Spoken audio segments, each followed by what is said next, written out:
I think this is live. I'm not 100% sure. I was going to bring you on later, Court, but I have you on there now, so that's good to go.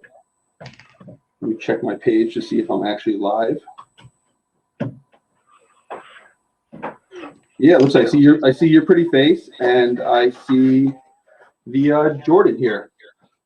So for everybody out there, we have Court G, also known as SuperTrout27 on Instagram, here with us today. And we are going to be doing a dual reveal.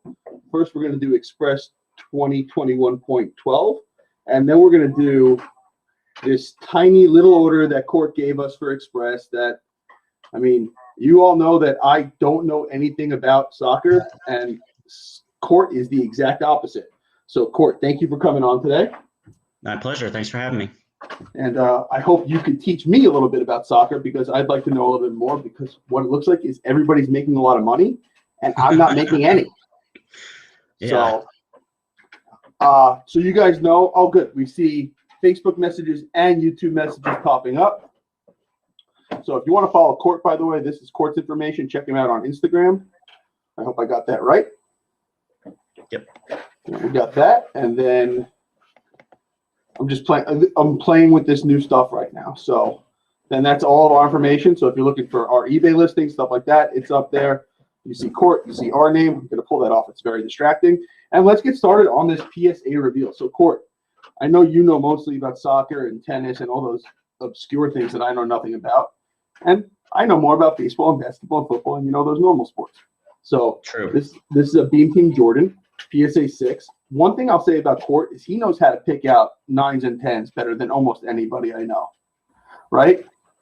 So, Court, why don't you tell everybody while we have this going on, see what questions come up. While I go through these cards, I might interrupt you, but why don't you tell everybody about your best ever personal submission with us?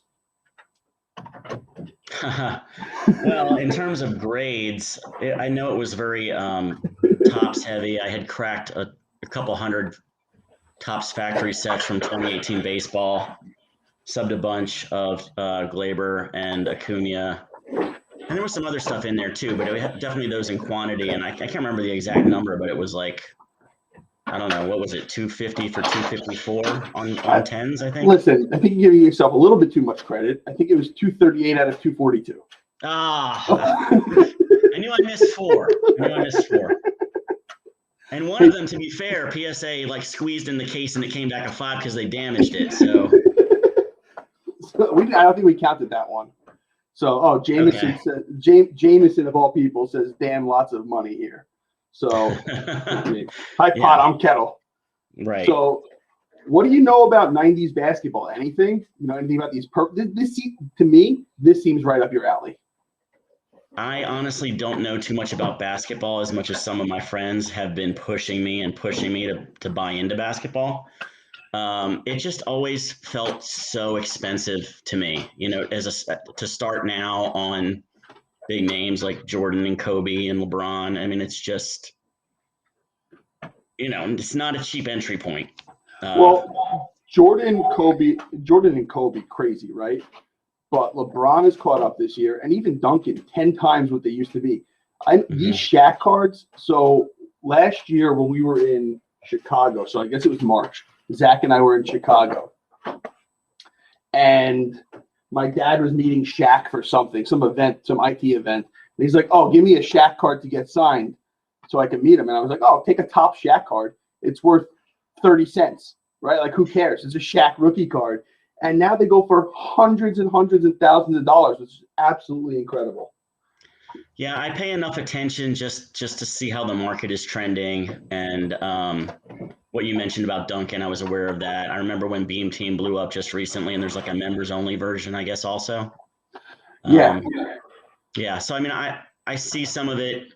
I just don't follow basketball closely enough to feel comfortable, like, jumping in at this point. And if there's one thing that I've learned over the years, it's just the importance of staying in your lane. You know, I'd rather master a very small segment of the market, even if it's just a handful of cards, and know it better than anybody else than to try to spread myself too thin. So I'm always amazed by people like Jameson or Karn Rye or some of these guys who seemingly buy everything. You know, they're in every sport. They're doing Pokemon. They're doing whatever. Well, I'm like, I listen, don't have enough bandwidth to even learn about that much stuff. let's not give Jameson too much credit, all right? We don't want to Yeah, say no, nice you're things right. about You're Jameson, right. all right? His head is already way too big. True. But yeah, I mean, it's amazing how many different places people could be. One of the cards that we talk a lot about a lot of last year's basketball because there was just so much of it, right? And then at the end of the year, they came up with this premium stock. Everybody started sending these cards in. I mean, this is a cool looking card. You have to say that no matter what, whether you like it or not. There are so many of these, and they're all coming back 9s or 10s. It's amazing. Ultra modern cards. I think we talked about in our last reveal. It is like a 94% rate or 90+% rate of 9s and 10s or better. Nines are better, right? Which is crazy. The cool thing about doing express submissions when you don't do personal express submissions, and I don't know if you've watched a lot of these, is you go from like John Morant to Hank Aaron, right? Right. And then, yeah, it's crazy. And you, like, this is such a nice Hank Aaron auto. His auto has gotten so bad over the last few years, right? Obviously deteriorated. And then you go Terrence Ross Silver Prism, right? That's the cool thing about group subs. Yours, it's just like I can close my eyes and be like, oh, PSA 10, PSA 10, PSA 10, PSA 10. Soccer. Well, see, I thought you did gaming also. You don't do gaming cards. No. I messed around with Fortnite just a little bit, but otherwise, no. See, I thought you would be impressed by like Yu-Gi-Oh cards. I have no idea what these are. Yeah, again, something I'm aware of, but my problem with Yu-Gi-Oh, also Pokemon, it's not something I grew up with. It's not something I watched or played. So I feel like the learning curve is that much steeper when I just have zero awareness outside of like Charizard, Pikachu. That's it.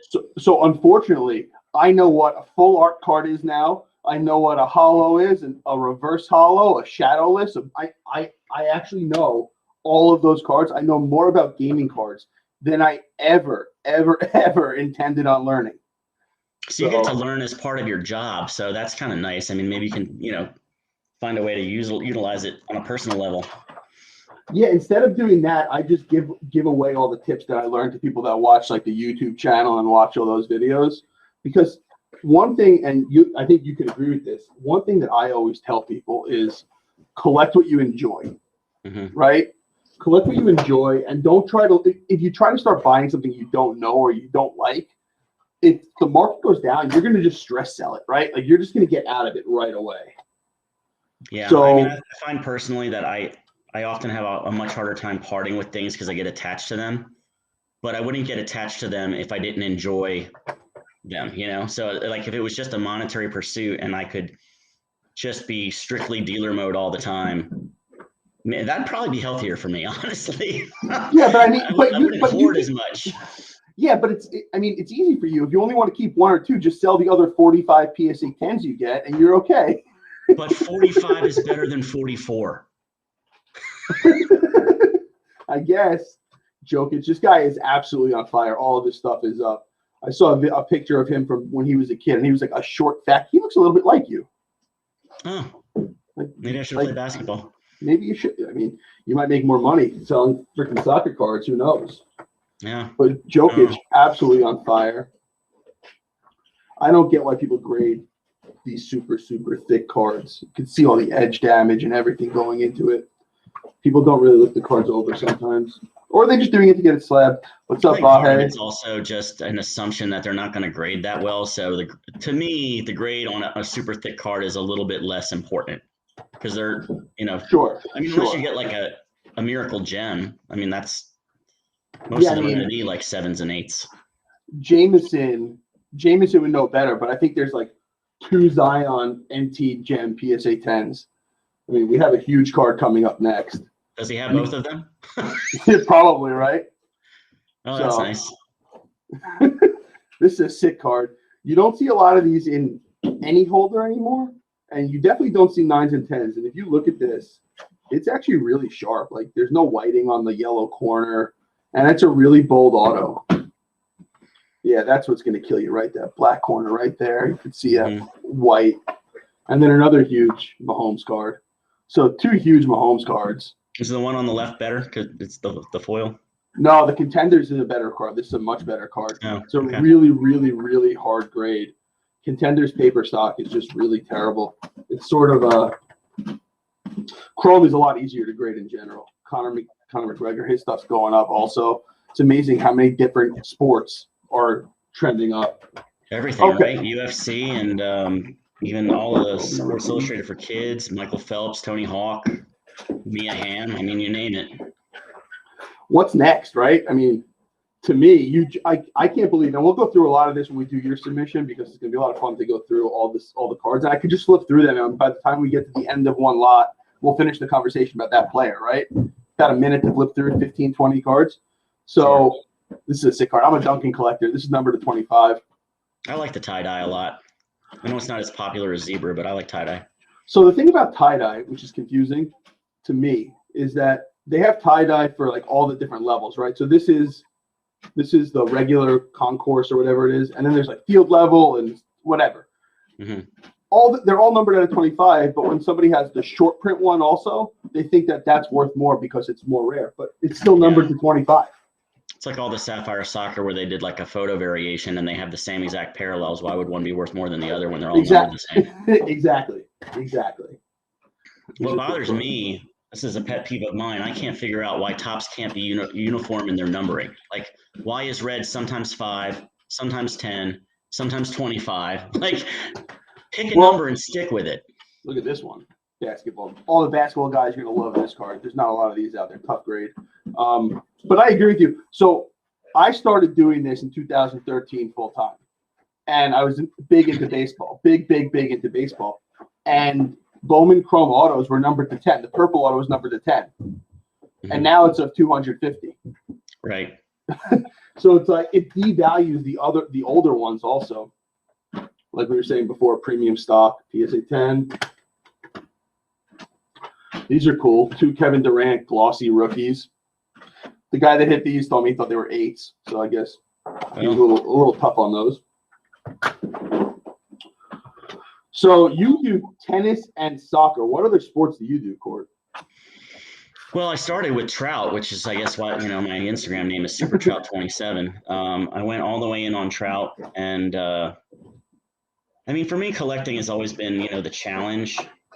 And when the challenge disappears on some level, like I tend to shift into something else. And with Trout, I got to the point where I had every single one of his base rookies and all parallels up to 5.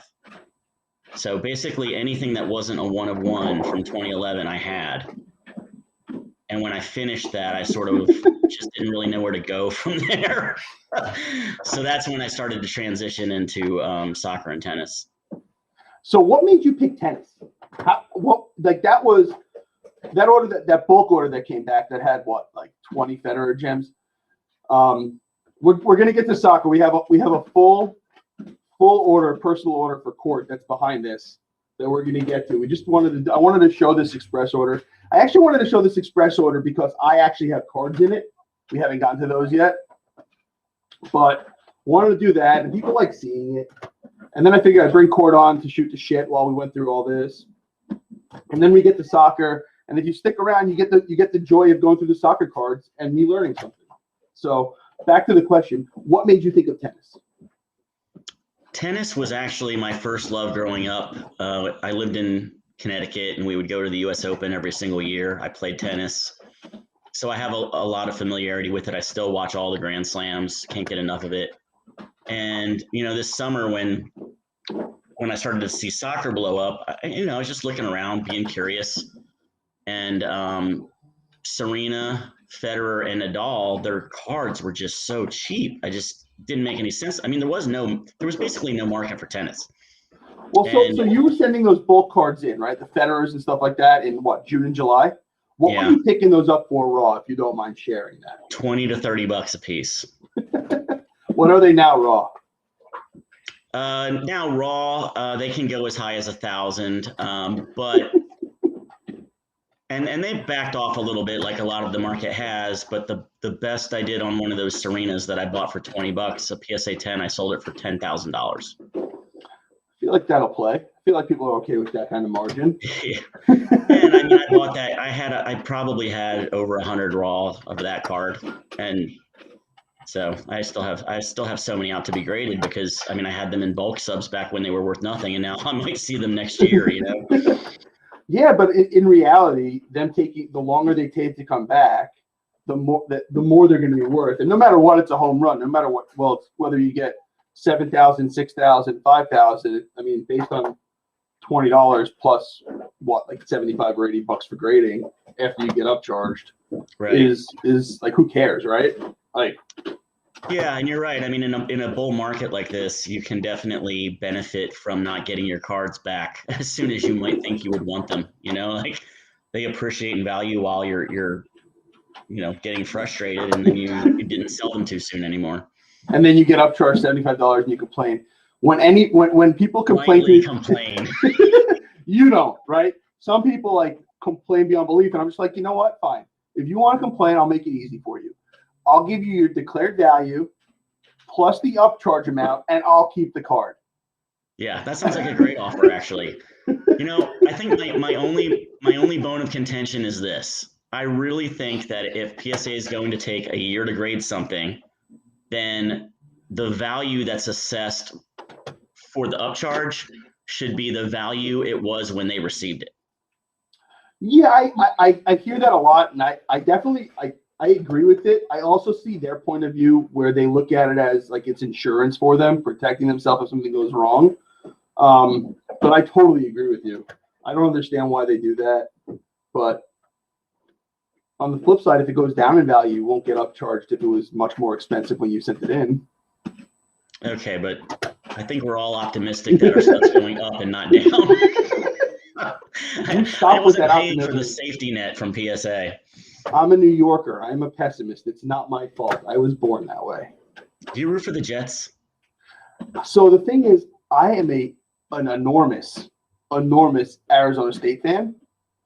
I'm a quote unquote Giants fan. I go to Giants games. We just bought more PSLs to have more season tickets for the Giants. I don't cheer for the Jets at all, but I'm a huge Mets fan.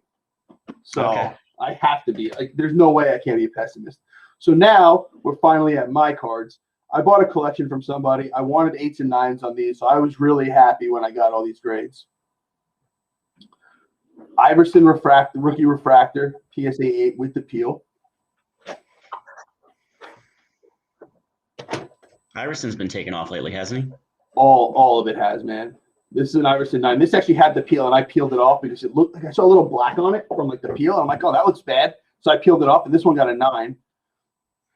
Yeah, I mean, when I bought this collection back in April last year, and it literally sat on a shelf for months. Just sat on a shelf. And I'm like, I guess I should go through this at some point and send these in for grading. And so I sent them in. And they were just like, that was like a $30 card when I sent it in. Now it's like $1,500 as a PSA 9. Jordan, so are they worth more? Does the covering make a difference? The peel? Yeah. So if it has the peel on it, it's worth more in general. The peel is worth more. Do I understand why? No. I have no clue why. I just go with whatever eBay tells me.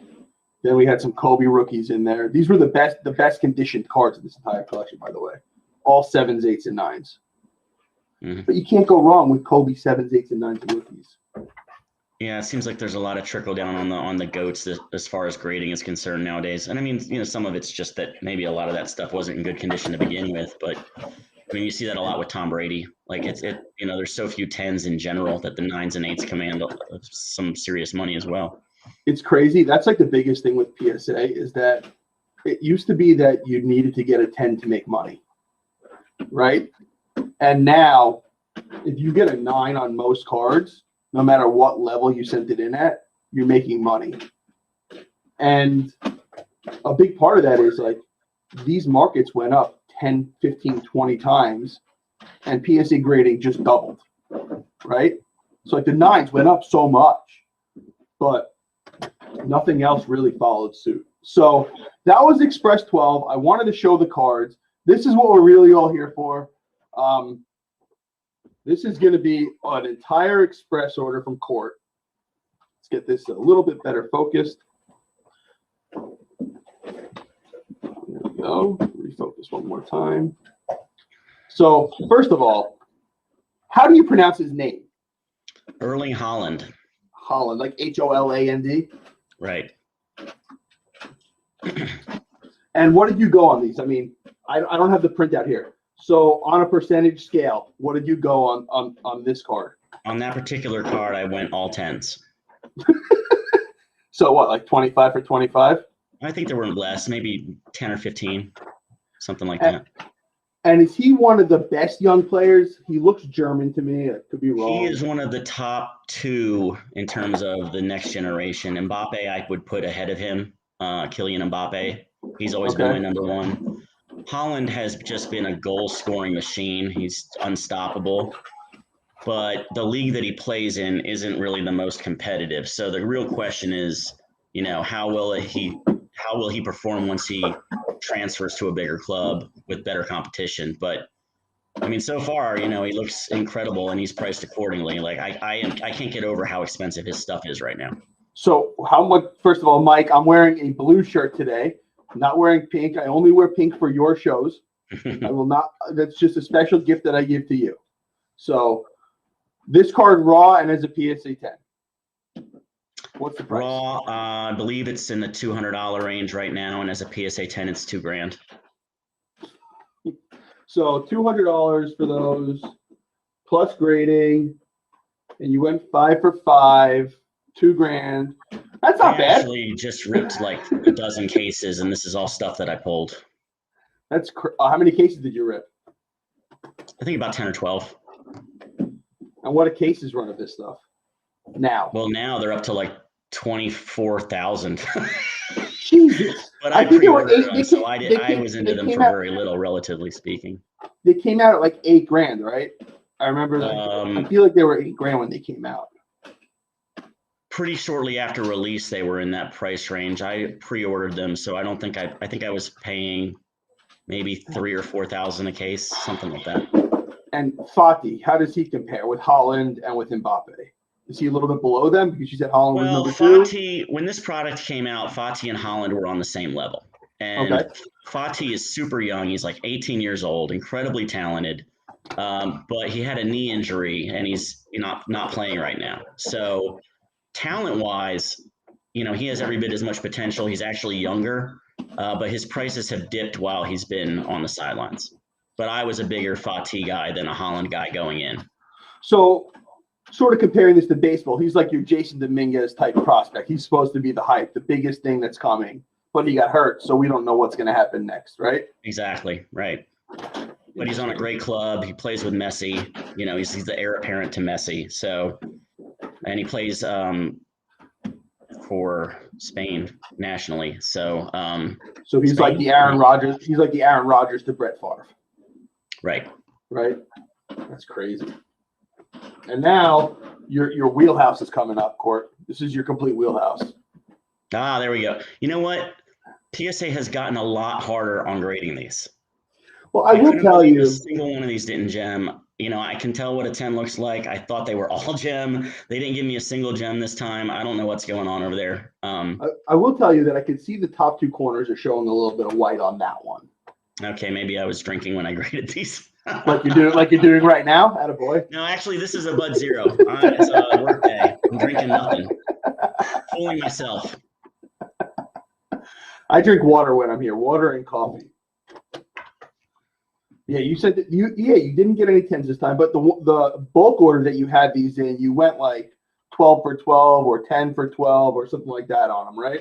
Yeah, I'm convinced that, you know, you catch the wrong grader on the wrong day, and there's a very small difference most of the time between a 9 and a 10. Across the board with all cards, right? Yeah. You could send the card in multiple times and get different grades. And that's like an interesting part of the grading process, right? It's that risk reward. And not for nothing, I bet, just throwing it out there, that if you sent all of these to BGS, you'd get a couple black labels out of the softer cards. Yeah, I know that.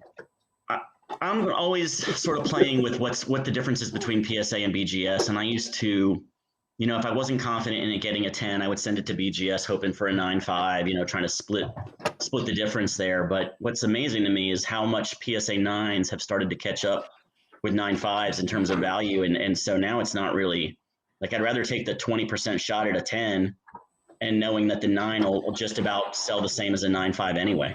Like in an ideal world, circa 3 years ago, when prices weren't like this, right? Like I remember I got like Corey Seager's graded, and they were like $30 for a BGS 9.5 and $35 for a PSA 10, right? But like in a perfect world, I would send all my cards, like these easy to grade cards. Topps Chrome's easy to grade, right? Like we're not saying anything out of the ordinary there. Topps Chrome's relatively easy to grade, and I would send them into BGS min grade 10, hope for 10s and black labels, then send them to PSA to get my PSA 10s, and then send them back to BGS to get my 9.5s, right? So I can maximize. But that's also when it was $8 a card for 20-day and $7 a card for 45-day, and you get your cards back. Imagine doing that now. You'd be waiting 5 years to get your cards back. This Net Pro Glossy Serena is exceptionally tough in grade because it's got a black back. Yes. It's also packed in the front of the box, so it gets a lot of damage just from being, you know, in a high impact zone. I had a 10, and I sold it before I realized just how rare they are. I think they were pop 4. So now I've been looking, and this one finally is my replacement 10. I'm glad I finally was able to get one back in a 10. So I guess it's pop 5 now, yeah, but crazy difficult card. But to your point, I was often cracking 9s and either sending them back into PSA for another shot at it, or to BGS to get the half point bump or whatever. I played that game all the time, and I had a lot of success with it. Like if I looked at a 9 and I thought it was undergraded, you know, I'd give it a roll, and a lot of times it worked. But now that with the way things are getting priced out, I mean, is it even worth it? You know, I had a customer send in 75 or 80 cards to PSA min grade 10. He got like 40 10s, and then 40 came back as raw, right? He sent those into BGS for min grade 9.5, and he got 4 BGS 10s, or 5 BGS 10s out of it. I've had similar. I mean, I sent stuff to BGS that I thought would never gem with PSA. And then it comes back a BGS 10. I'm like, okay, well, I wasn't even hoping for that. Yeah, it's crazy. So Mason Mount, who's this guy? He's another young star. He's playing for Chelsea. They're in the Champions League. He's been actually lighting it up lately. He's on a bit of a tear. He's on a heater, and his cards are appreciating accordingly. When this product came out back in January, December, whenever it was like a $30 card raw. Now it's up to like $250, $1,500 gem. That's crazy. For those of you that are just joining us, this is Court, aka SuperTrout27 on Instagram. He is probably one of the biggest soccer collectors, soccer graders out there. This is his personal express submission, and he's educating me and anybody else watching about soccer. And if you're going to learn about soccer cards from anybody, this is the man that you want to listen to, even though his name is SuperTrout. He might need to rebrand his Instagram. Yeah, that was unfortunate. We made an Instagram rebrand. I mean, I know who Messi is. I'm not that much of a numbnut. Ronaldo. So I'm one of those perennial, like, cheer for the U.S. in the World Cup kind of soccer fans, right? Being in New York, I was in the city the last time that we had. I was living in the city. So we just went to bars and got drunk every morning. Right? It was just an excuse to get drunk at a bar and cheer for the U.S. Right. So this is what you were saying before about the SP, right? Like the photo variations. Are these numbered, the photo variations, or no? No. And actually, so this is another little wrinkle. In Chrome, the regular Chrome release, the SP was much rarer. It was a very, very tough pull.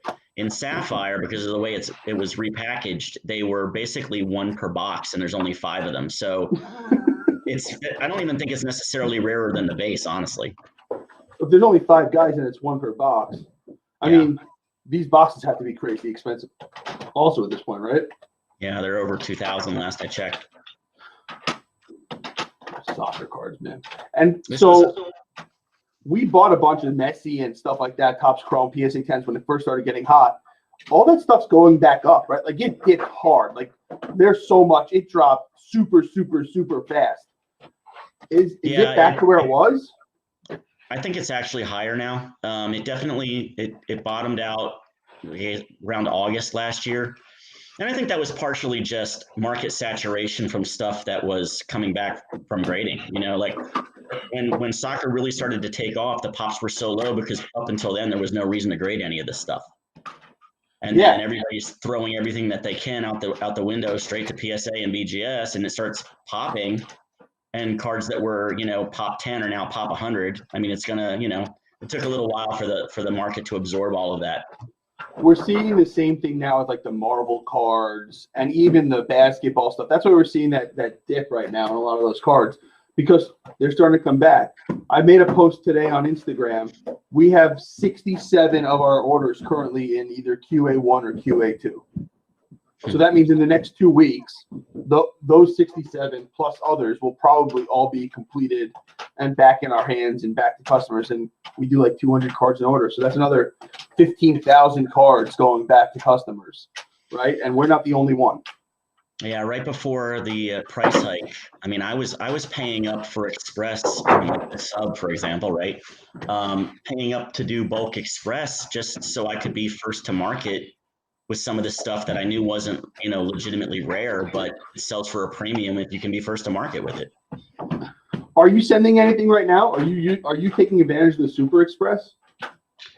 Very limited. I have a sub about to go out. It might be 10 cards. I've decided I'm going to give CSG a try just once or twice. I haven't had any other cards yet. I'm curious. So, I mean, right now your option is basically, you know, wait until July and hope that they're ready to take your cards. But if you want them graded now, you know, it's like the lesser of three evils, right? It's like Beckett is expensive and they don't get the prices. SGC just raised their prices and then CSG is the new guy. But I feel like everybody else is almost giving them this golden opportunity. Like PSA is on the bench. SGC is expensive. Beckett is expensive. CSG is like $25. Beckett is expensive and takes forever, right? Yeah, right. SGC I've never sent the card to, but SGC and Beckett, their fastest service is $250, right? Am I right with that? Yeah. I think that's what I saw. And for that same service, you could just spend $300 and send it to PSA. Right, and if that's the choice, you're going to go to PSA because they get the prices. Like that's not even that's a no-brainer. CSG is interesting to me because the two people they hired as graders were BGS guys, right? Like one of them, the modern guy, was one of the guys that went to a lot of the shows to do RCR. So somebody just asked your thoughts on our thoughts on HGC or HCJ. What do you? I'll let you go first on this one. The only scenario in which I would even consider using them is if it was a PC only card. I didn't care what it was worth, and I thought it looked nice in a fancy color coordinated slab. But otherwise, like I've seen some of their errors where it's like all the subs are 8 and 8.5 and it gets a 9.5 grade, or it's got all 9.5 subs and it gets an 8 grade. I'm like, what are we doing? You know, like on top of that, this idea of a lottery system where your maximum sub is 5 cards. I'm sorry, what's that going to do for me? I don't need 5 cards graded. I need 500 cards graded. Exactly. So the things I've never talked to the guy in charge of it. I've seen him on Mike's show. He seems like he's trying to do the right thing. I personally hate the flips. I think they look cool. They look fine, but I'm like OCD about stuff looking the same. I don't want, like, even if I have the same card in different colors, I'm gonna have a rainbow of flips. Like, right. I don't want, like, no. That's the best thing with the PSA flip is that the uniformity doesn't do the card a disservice. I mean, that's what frustrates me about Beckett. Like, nobody wants a white paper flip. Right. Because that just devalues the card because, oh, look, it didn't even get a silver or a gold or whatever. And I mean, honestly, everything that I used to think was a draw to Beckett, they've systematically undone. As guaranteed turnaround times, great, let's do that. Automatic subgrades. Great, let's do that. And it's affordable. Now, you know what we're going to do? We're going to make you pay a lot extra for the subgrades. We're not going to guarantee shit, and we're going to triple our prices. Is it shocking that they're losing market share? I don't think so. Yeah, so they take longer, charge more, and you get less money out of it. So it sounds like a great investment. Yeah. For who, I don't know. Not for me. I'll send cards to BGS every once in a while. I'll send thicker cards because I think they're a little bit softer on corners, right? They're a little bit lighter on the corner grades. And I'll send something that I don't like, paper cards, because they're easier on paper cards than PSA. Like, I'll look really closely at corners on paper cards and send the high-end stuff and send that to BGS. How many Fati Sapphires did you put in this submission? I feel like I've been doing this for the last half hour. 24. And 23 Holland, so I mean, it's pretty even. And you got, out of 47, what, like 42 gems? No, I think I did like 34. But it was interesting. Like that product has a lot of surface lines, print lines, and I wasn't sure how they would grade. So I was really strict on them. And so I thought all of those were, gem candidates, obviously. But then Beckett has been really generous with the print lines. Like, apparently the rule of thumb is only looking straight on at the card. If you can't see it, it's not there. So every single one of these that did not gem is going to Beckett, and I'm going to get them in pristine slabs. That's what's going to happen. I can almost guarantee you get at least one. I know one guy who sent in a handful of Fatis, and he got 4 black labels in the same sub. Yeah, it's so I do a lot of on the reveals that we do. Not like this one. We didn't really do any of the background work that we normally do for this stuff, but we do like pop reports and grading percentages and values up and down for getting 9s, 10s, 8s, whatever. The right grade to buy for older cards for your best investment. And looking at Topps Chrome in general, Topps Chrome baseball is what I look at, right? Because that's the most stuff that I see. It's like a 99% rate of 9s or better. So that doesn't have issues with print lines or anything like that? No, I think it's the same thing you're saying with this, though. I'm going to bet they do have the print lines. Mm-hmm. It's just that they get ignored because it's how the card displays.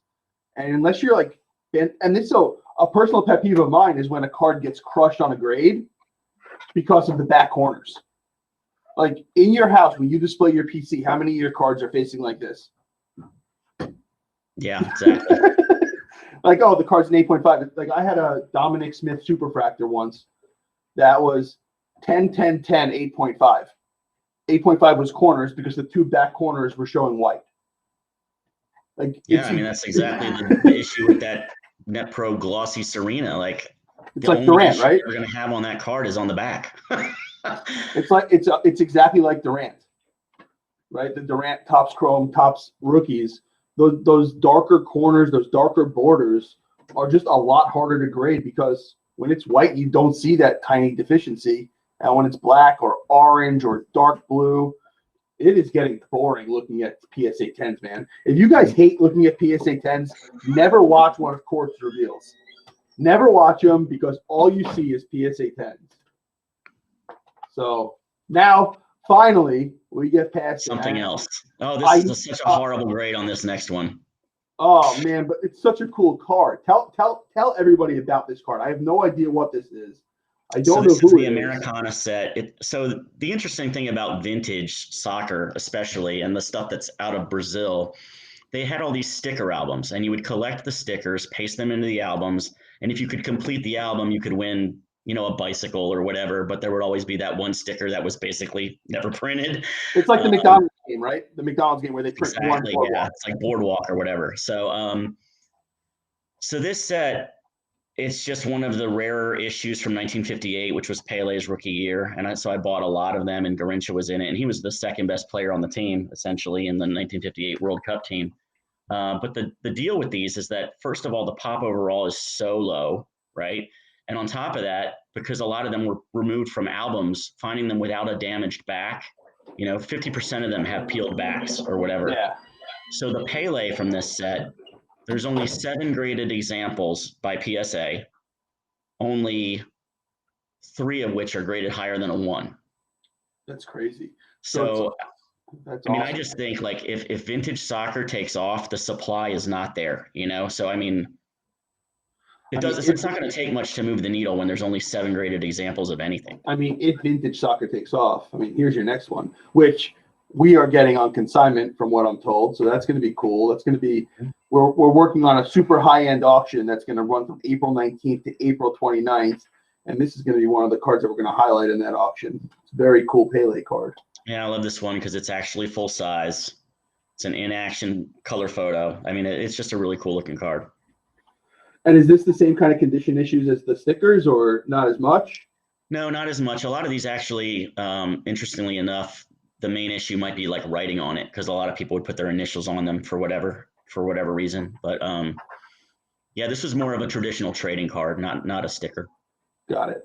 So the cool thing, I don't know if you noticed this when I was going through the cards, and you're going to appreciate this, is if you look, they actually put the sticker in an inner mylar sleeve. That's a new So thing.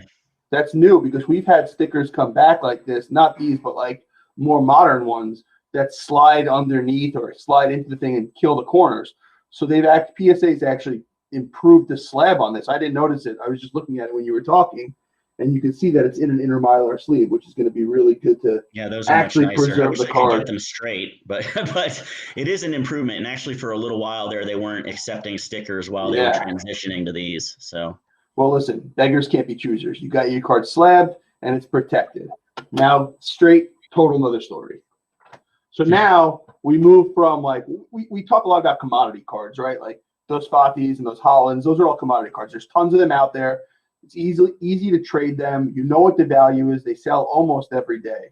Right now we're getting into some of the more high-end cards that you're not going to see a lot of, right? So this is going to be like what, number to 150 or something? Yeah. mm-hmm. And are there a lot of these graded right now, or did people send these in like bulk and slower submissions, and you were just smarter than all of them and sent it in a faster submission? I mean, there are some, yeah, but not a lot. I mean, Messi numbered to 10. This has to be a huge card. Yeah, I love that card. I mean, I knew it as soon as I pulled it. There's like a little surface scratch on it. It wasn't going to gem, but you know, how do you not grade that card? Yeah, and it's got like the color match, and the name is in blue, and the thing is in red. It matches his uniform perfect. That's a really, really, really, really cool card. You know, one thing I would suggest, because I don't do this well enough myself, is to take notes on what you send in and why. Because some of this stuff, like I don't remember if I thought it was gem or I like that orange Holland you just showed. That's a big card. It's numbered to 25. You know, it's huge. Probably, I don't know, $10,000-$15,000.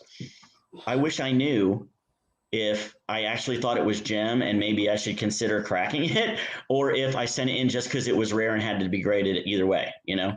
I'll tell you, looking at it, there's some white on the edge in the corner up here, and there's some white on the corner in the bottom. So it probably wasn't, but that's really, really good advice. We tell people that all the time, like, especially when you're new to grading, write it down and you'll learn. Another thing, when we were doing this 4 years ago and nobody else was grading cards, like we said before, $6, 20 days, you get you get like an instant review, right? Yeah. And now it's like, I got to find that file that I wrote in 2018 about the cards that are coming back now.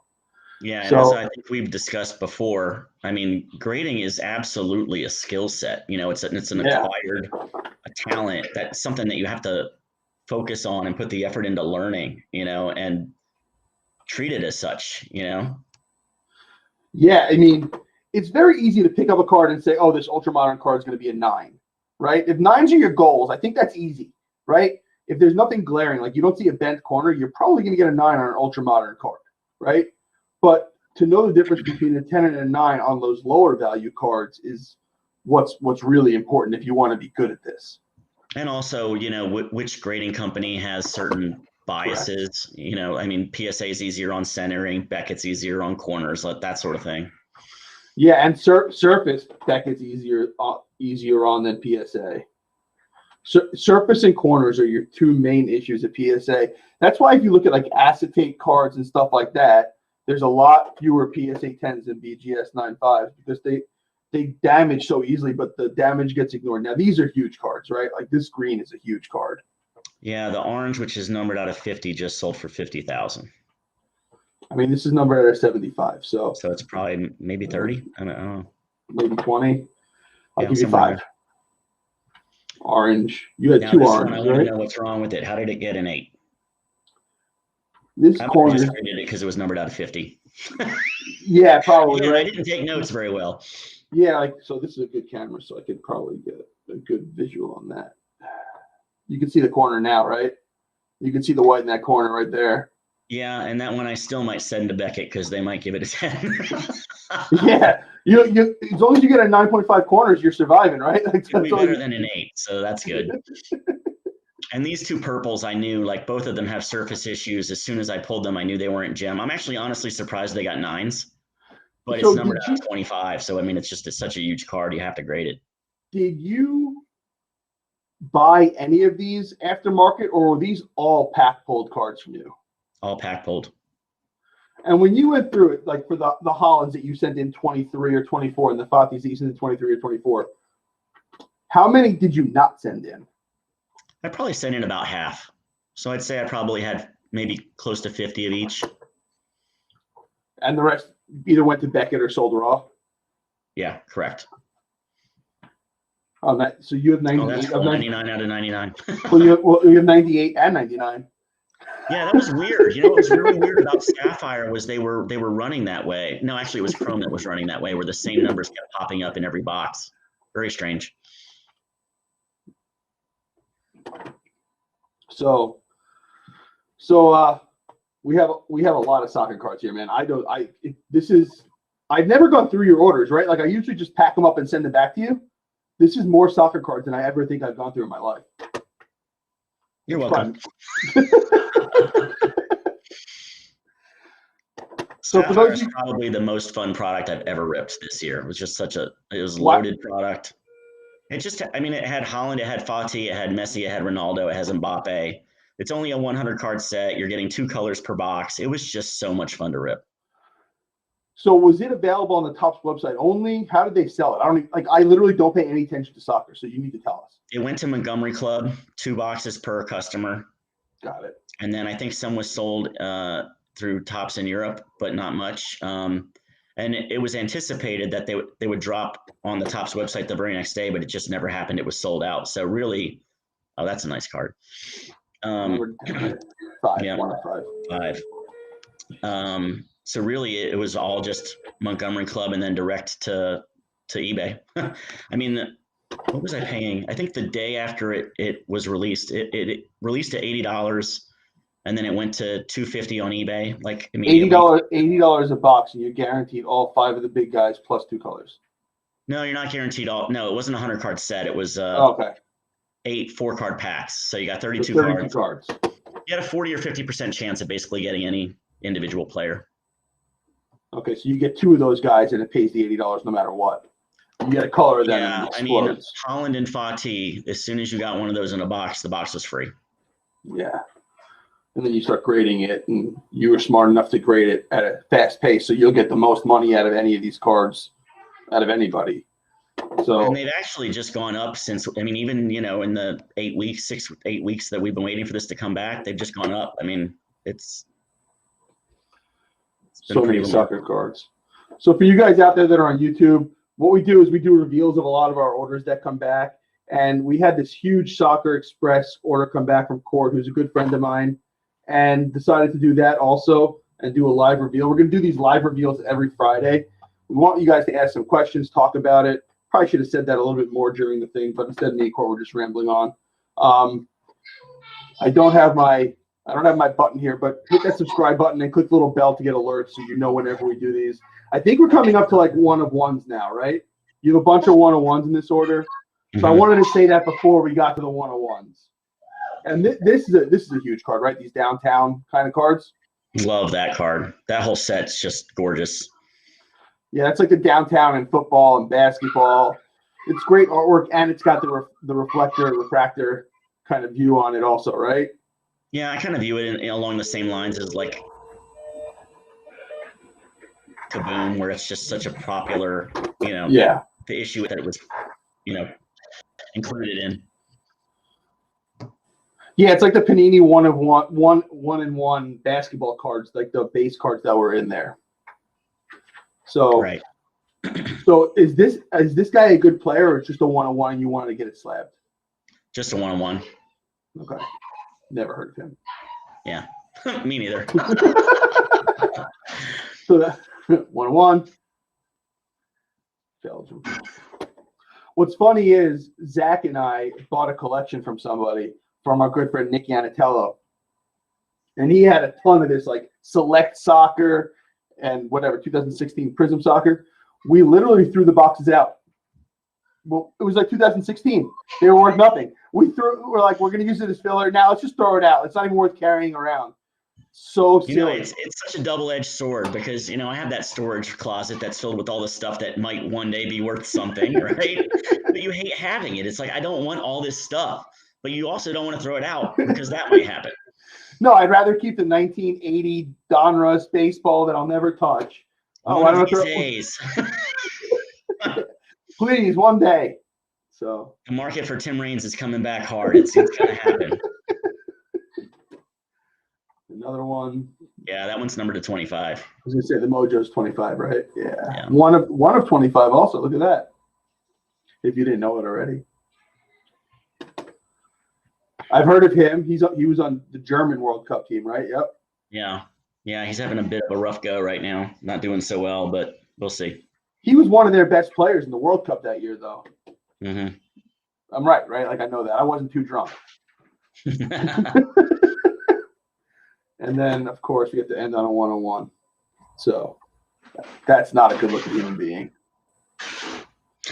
So no, but it's color match with his hair. Oh, never mind. eBay 101. Yep. Court, man, it was great having you on here. I'm sorry you only get to see my hands. The other camera's not working right now. So we do appreciate it. We had like 100 people watching this, so that's pretty cool. I'm going to try to share this on YouTube TV, Instagram TV also, and tag you on it. I'm hoping that works. I have no idea. Again, this is the first time we've done anything with a guest or any of that stuff. So it was a cool experience. I hope you had fun. Yeah, thanks. It's a good time.